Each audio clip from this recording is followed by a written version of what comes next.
Merry Catmas, everybody! Welcome!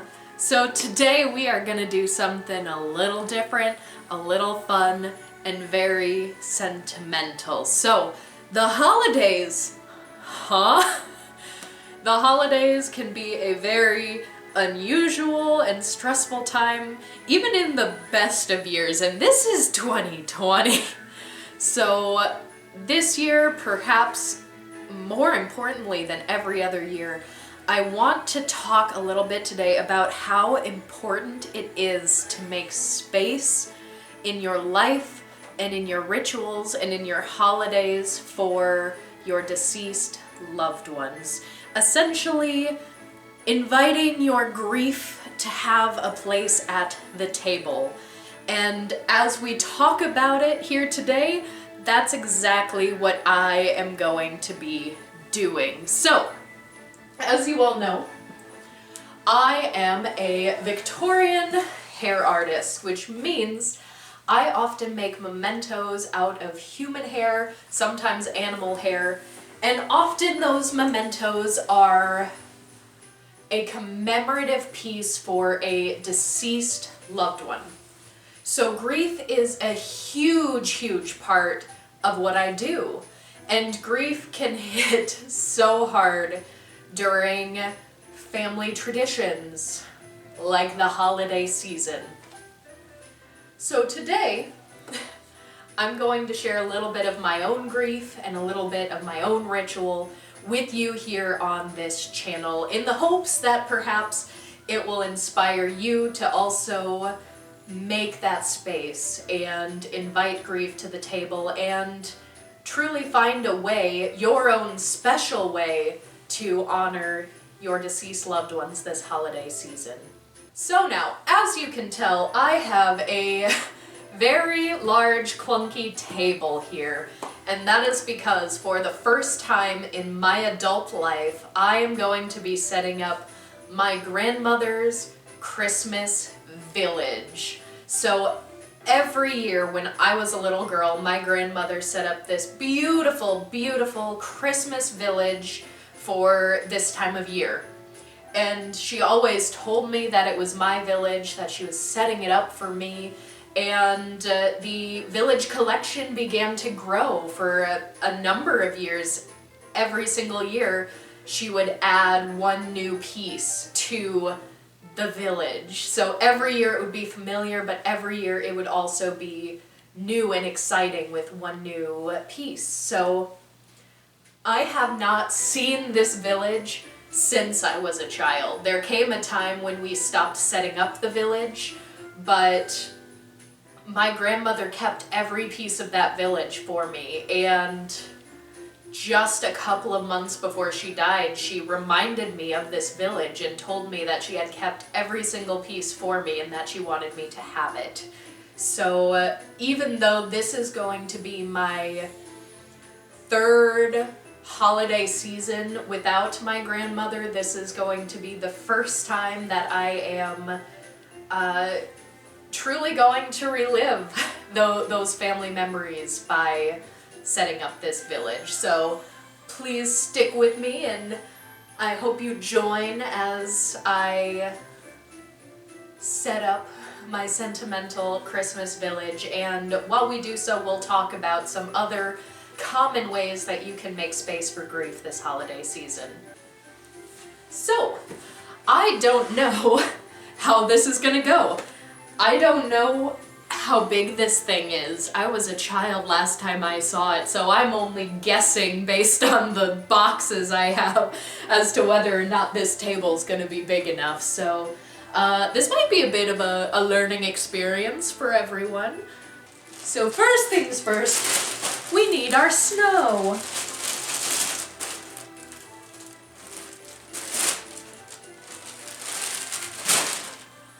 I should also add that not only have I not set up this village since I was a kid, but I also haven't worn a hoodie since I was a kid. But look at this cat's hair, how could I not?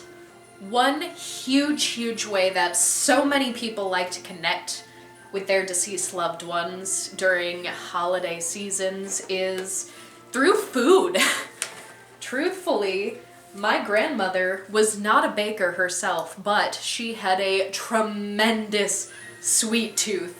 So what better than pre-made holiday cookies to munch on while I'm setting up the Christmas village. And when I say my grandmother had a sweet tooth, I kid you not. As long as I can remember, she would insist upon the fact that no matter how full you were, everyone had a dessert stomach, and you could be rolling on the floor in agony after a huge, huge meal, but you could still make room for that dessert. And I swear in the last month of my grandmother's life, I had to gain at least 15 pounds because of all of the desserts that she wanted to eat together. So eating sweets is definitely a way that I personally connect with my grandmother. If you have a relative who had a favorite recipe, sometimes cooking those recipes is also a really great way to connect with them and build that space. One other thing that my grandmother loved to do was drink.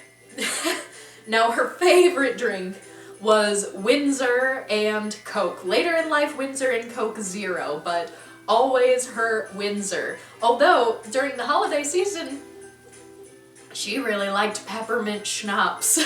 Now, I'm not one who ordinarily just drinks at home, but sometimes pouring a glass of one of grandmother's favorites is something very special to me. So I think setting up this Christmas village calls for some peppermint schnapps.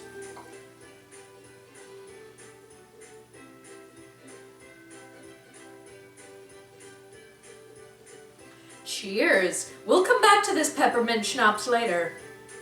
I have a story. Boy, you guys, this snow does not look good. I hope this village is as cool as I remember, because right now it's looking ugly. This is somehow too much snow and also not enough snow. So I think we're gonna start opening boxes to village pieces and we'll adjust accordingly. Okay, we have a little peppermint road, it seems.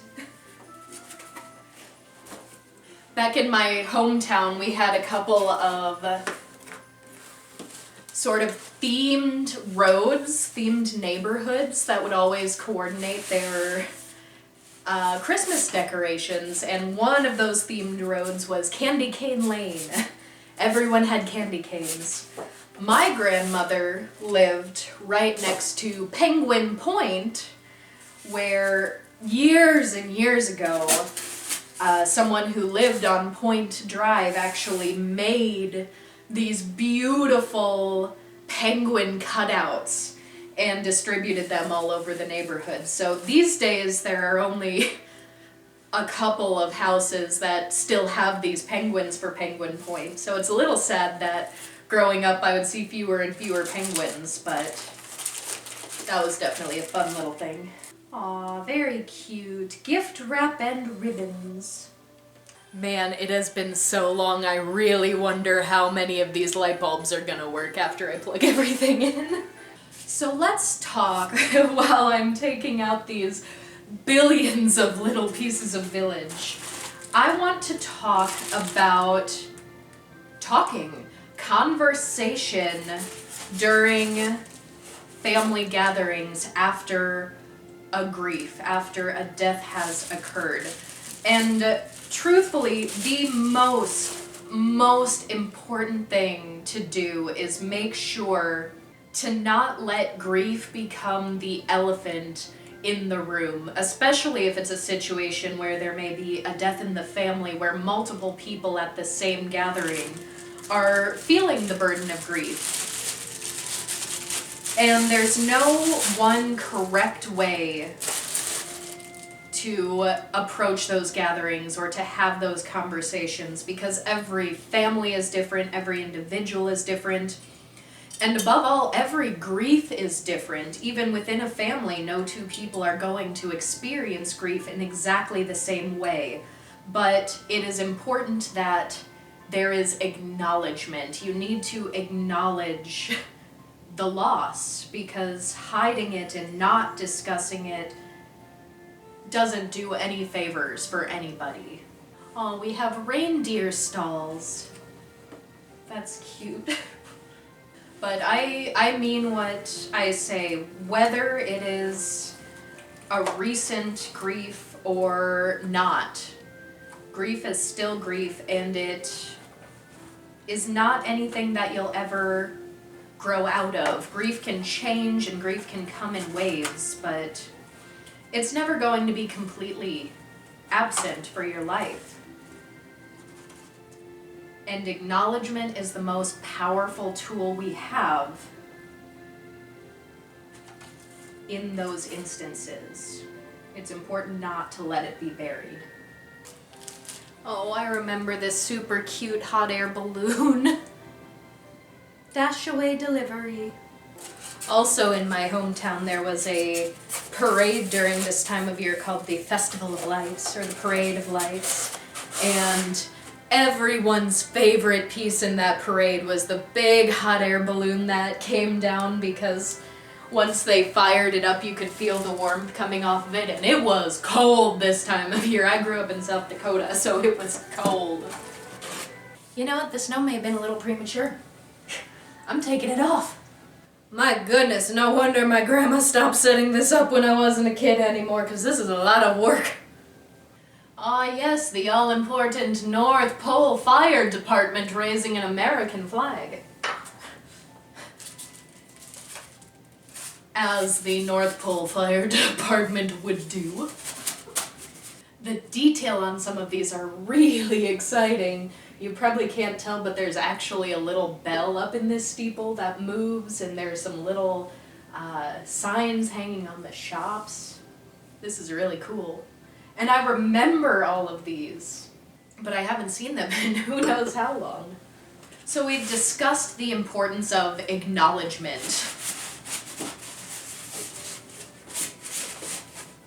So discussion, or even just a small nod, depending on the situation and the person and the family, acknowledgement is important, but I often get asked what my recommendations are for gifting things to those who are grieving. I think if you are an outsider looking in, if someone you care about is experiencing grief, it's a very, very natural desire to try to make them feel better. And a lot of people try to cheer others up by gift giving. So especially when we're talking about the context of a holiday, that's what a lot of people will attempt to do. And in my line of work as a hair artist, I've been asked on numerous occasions if it is appropriate to gift someone something as sentimental as a piece of jewelry or a piece of art with their loved one's hair. And my answer to that is not a one-size-fits-all. It maybe, it depends on the person and the situation, how well you know them, and of course with something as, shall we say, unusual in this day and age as hair art, you have to make sure that that's something that the receiver would be open to. So how well do you know the person, what is the situation, is really what a lot of that comes down to. But my most important caution with giving anything sentimental, whether it's going as far as to give them a relic of their loved one, something made out of the hair or cremated ashes, that's all a maybe. But even something like a really nice framed photograph of the person they lost can be, in many cases, a very treasured gift and very healing or helpful for them. But I know we don't have as much of a chance of this happening this year. Again, it is 2020, but in a more general sense, I always caution not giving anything that can evoke strong emotions in public. If you are at your own home or their own home, or if it's an intimate family gathering, a gathering of very close friends, then by all means, gift them something sentimental.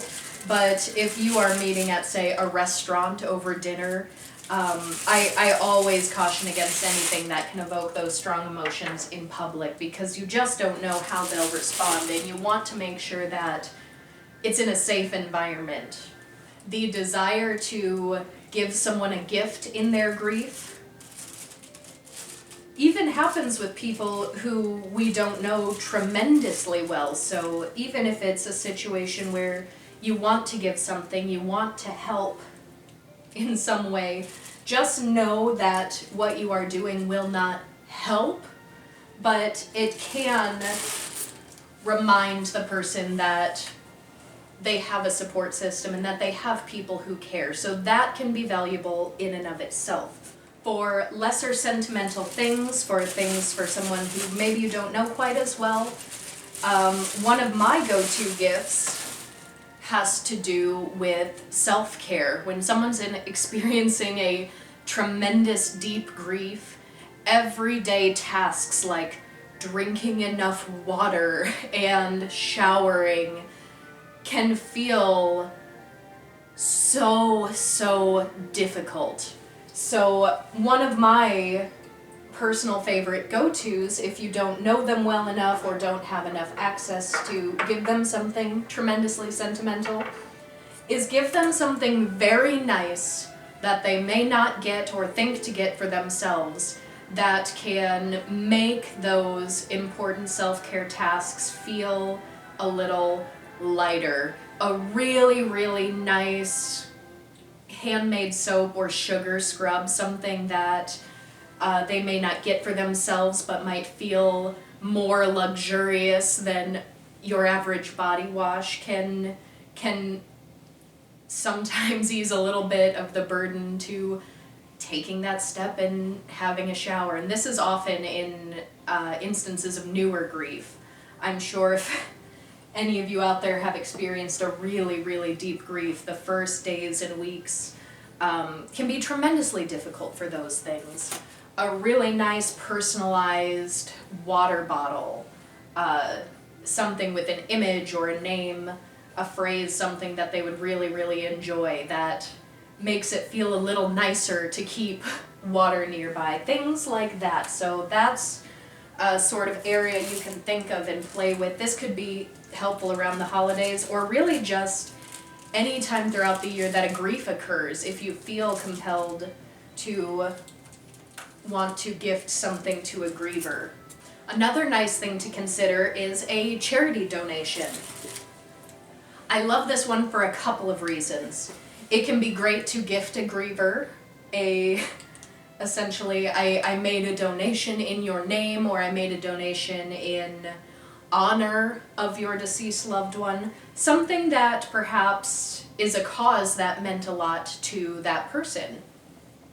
This is something you can do as a gift to a griever, or it's something you can do as a griever yourself during the holidays. Sometimes, if gift giving is a big part of your culture and your life, you can almost feel like something is missing by not being able to give your loved one a gift if normally you would. So in lieu of that, if you feel yourself like you are missing giving a gift to them, also charity donations can be great for that. This year, for example, I gave a charity donation to St. Jude's Children's Hospital.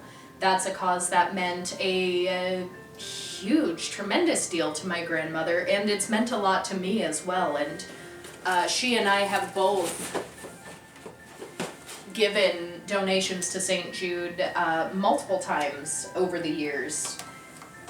In the past, I have given donations to my grandmother's favorite local theater because she and I loved going to see shows.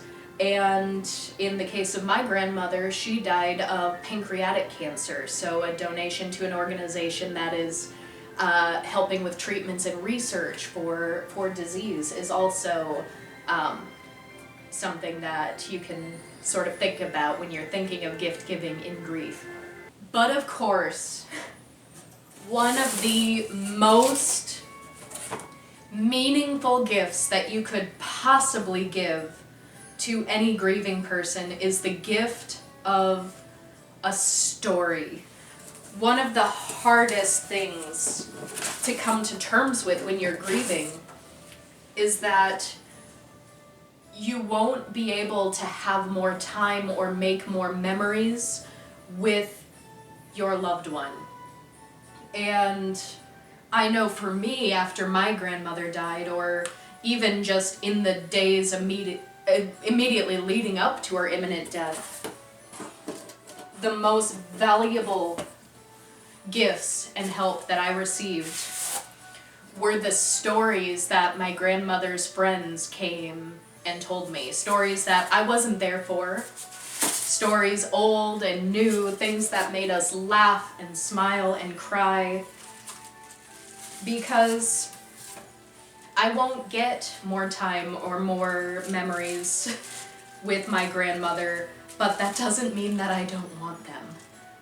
And anyone experiencing the grief, I'm sure, can relate to that feeling. So if you know the person who died, and you know someone who is grieving for them or was closer to them perhaps than even you were, telling them those stories can be so, so valuable and important. Especially at the holidays. I'm having so many memories come back to me as I'm opening up this Christmas village. I'm having memories of my grandmother, of my childhood, and I'm going to share some of them with you. So that's a healing gift that I can give myself, is to share my own stories. But I can think of nothing better than getting new stories about her from her friends, from other family members. And if you're gathering together this year with your family or close friends, if you've lost anyone this year, first check in with yourself. Make sure that it feels right to tell these stories. But stories are powerful and memories are important. And that is my best piece of advice. That is, in my opinion, the best gift you can give yourself or anyone else in grief, is to share those stories. It doesn't have to be formal. You can let the stories come out as you remember them, or you can sit around the table and take turns sharing stories, whatever feels best for you in your situation. If you aren't gathering, either because it's 2020 or because your family doesn't do that, whatever your personal case is, consider sharing those stories anyway.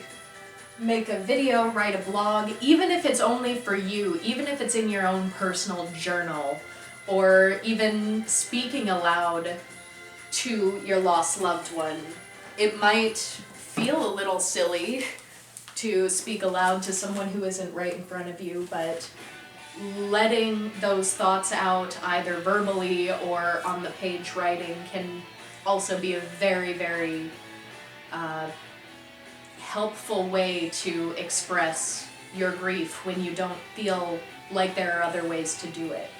There's a business card here for Cliff Avenue Greenhouse. Now, Cliff Avenue Greenhouse, in my hometown of Sioux Falls, South Dakota, long ago, used to be on Cliff Avenue.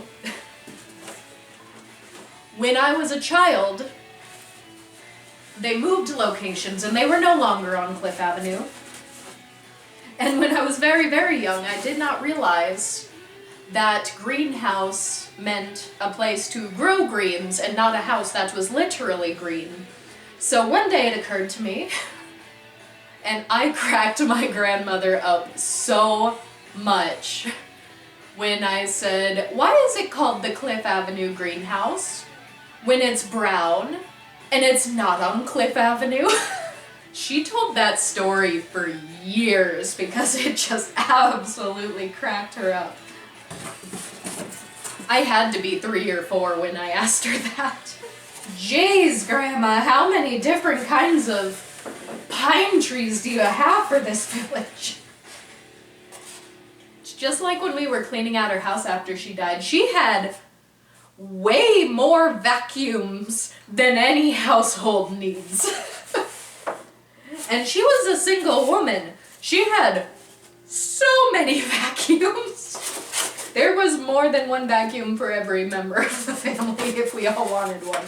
It was bonkers. Aw, this isn't part of the village, but I didn't even know this was around anymore. It must have been with all this stuff all along. The Polar Express. With a little bell. Oh, that's amazing. Well, I'm gonna have to read that later, I guess. Okay, now we're getting into the tricky business. A lot of these either light up or some of them have moving parts. If I recall, this Santa and reindeer actually flies around in a circle. Oh yeah, there we go. Woo! So really, in conclusion, there's no right or wrong way to do the holidays after experiencing a grief, but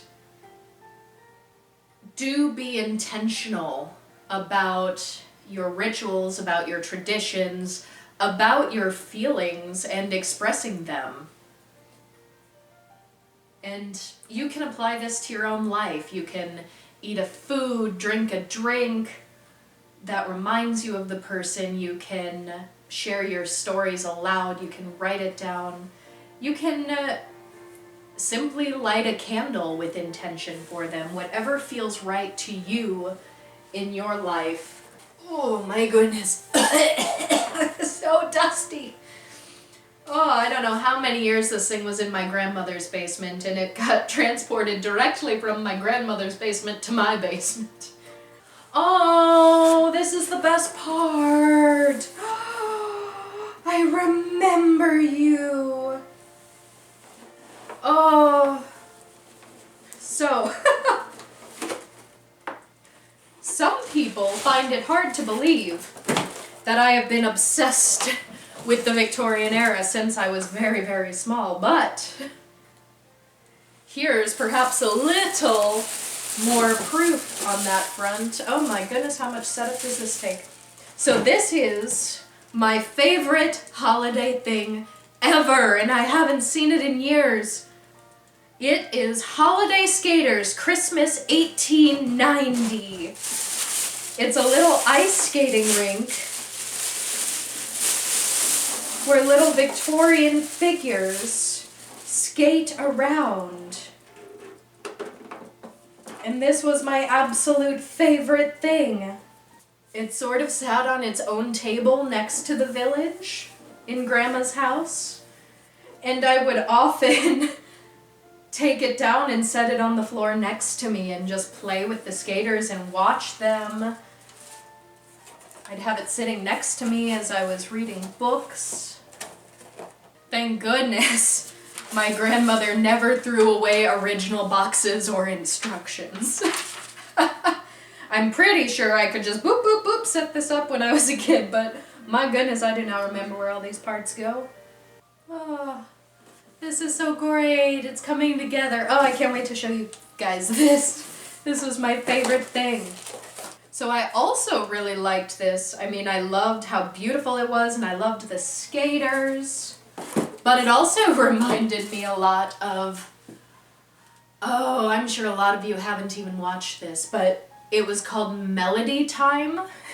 It was an old, like, 1930s or 1940s Disney movie, and it was just a series of songs with animations over them, and one of the little cartoons in that was a pair of Victorian lovebirds skating together, with a humorous scene of a woman in a full crinoline falling and the hoops flying up, that sort of aesthetic. Oh, and there's a little man playing a baritone. So my great-grandmother loved the baritone more than anyone whom I have ever known. She started on the trumpet, but she fell in love with the baritone, and she always had her baritone sitting out on her couch, and she would play it for me when I came over, and she would hand me her trumpet, and we would play together when I was very, very young. That's really the one true holiday regret, is that my favorite and everyone's favorite was great-grandma's homemade dinner rolls that she would make and bring for all of our holiday dinners. And I was still quite young when she died, but I have many, many memories of her. And so I was a little too young to learn, but nobody I know in my family learned how to make those rolls. So when she died, I guess the tradition of eating those delicious rolls died with her.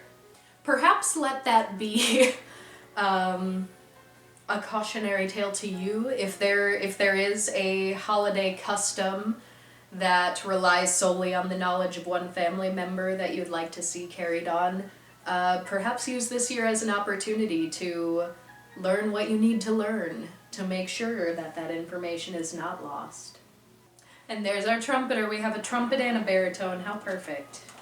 Okay, the anticipation is killing me. I wasn't going to plug it all in until the end, but I'm going to try to show you guys this amazing skating rink. That guy does not want to stay up. There they go.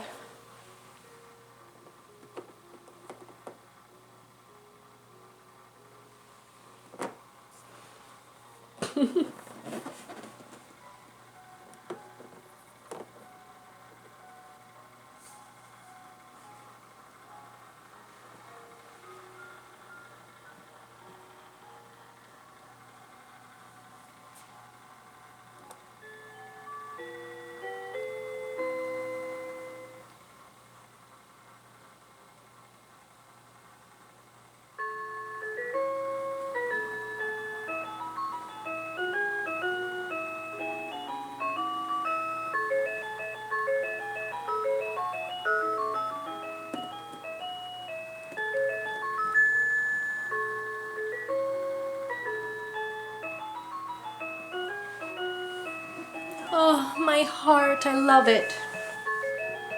So, let me tell you a story about peppermint schnapps. So, as I said before, my grandmother was a woman who enjoyed the occasional drink. And this was no news to me as an adult. I was well aware since I was young, because of the fact that even when I was quite young, we would often go to get enchiladas at this amazing little hole-in-the-wall spot in the town I grew up in that we loved. And grandmother loved their sangria. Now, the part that she found really exciting about sangria is that when you're done drinking it, your granddaughter can eat the fruit. So even as a little girl, I would often eat the wine sangria soaked bits of oranges and whatever else fruit they had in their sangria that day. One thing that did come as a surprise to me when I was an adult was the fact that actually, I think I have it over here. You can't see it because it's off screen, but I have my grandmother's curio cabinet over here, which she had my whole life. And I have many of her old pieces, but I also have some new ones that remind me of her. I have this wonderful Jim Beam shot glass barrel.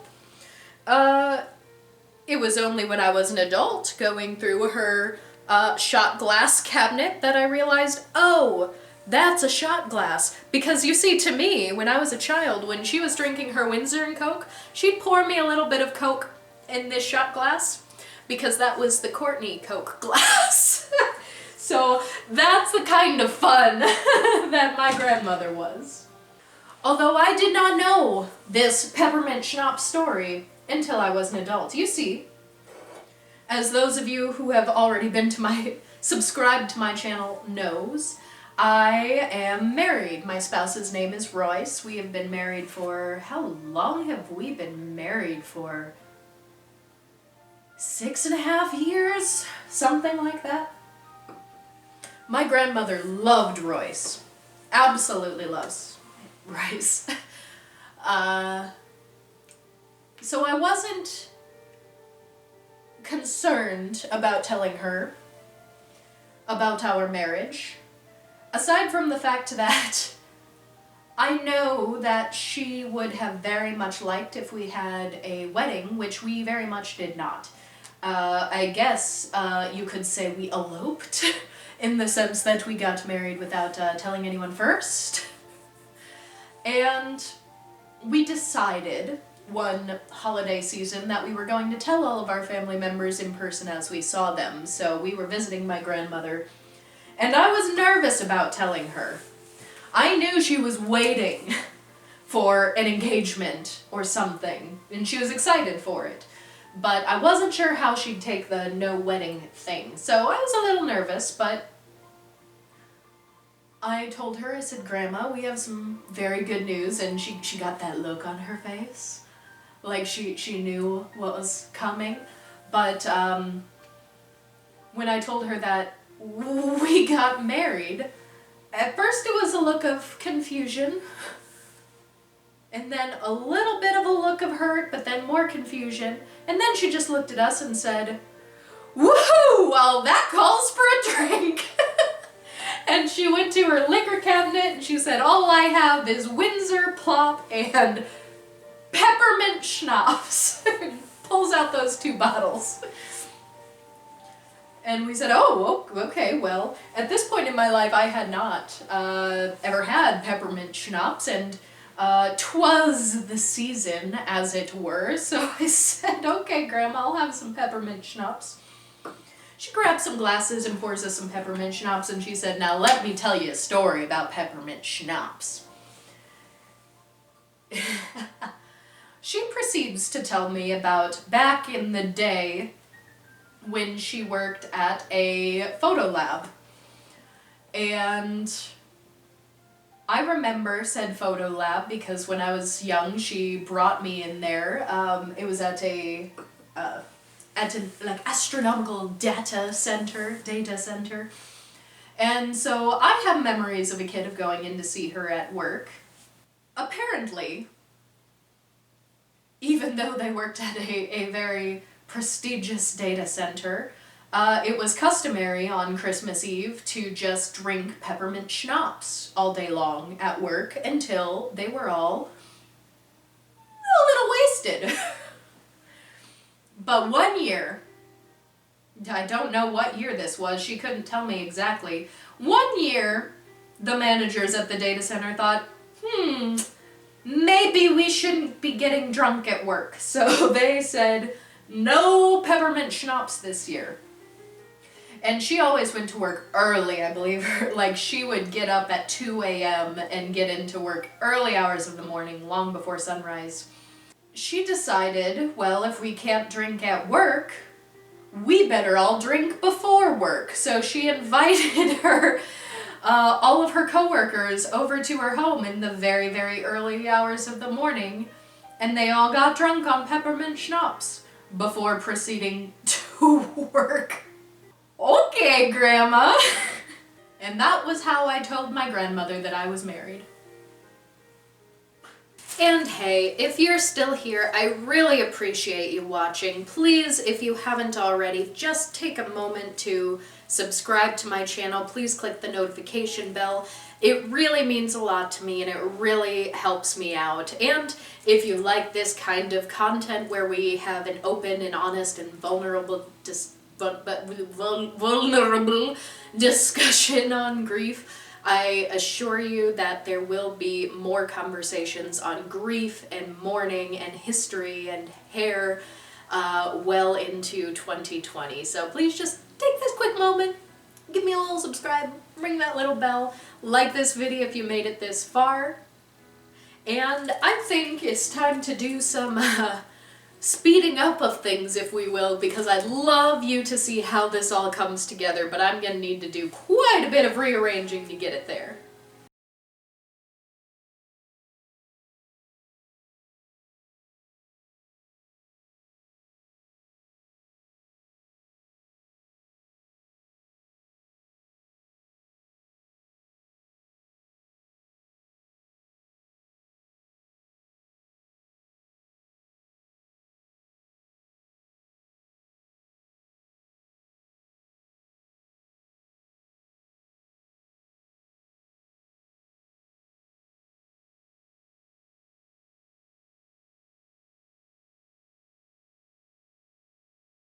Okay, I think we are all set up. Moment of truth, time to turn on all of the lights.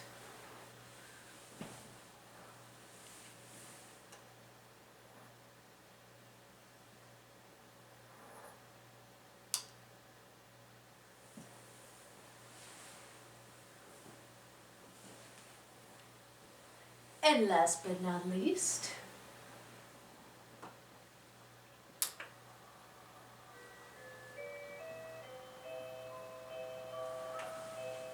ta-da!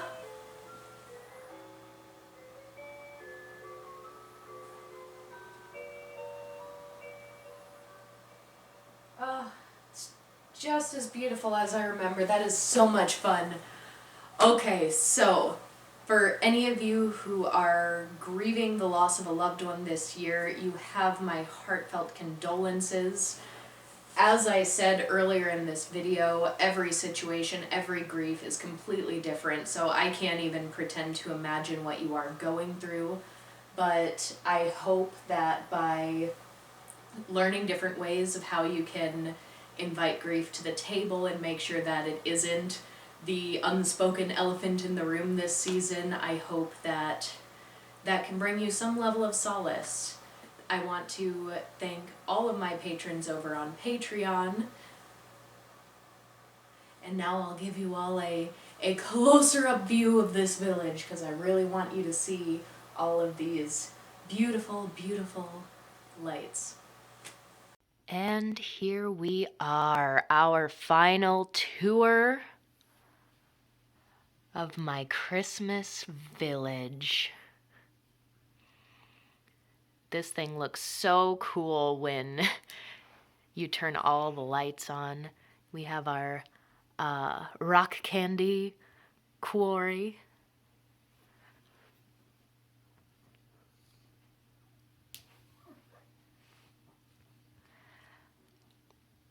Please feel free to leave down in the comments what you are doing this holiday season to acknowledge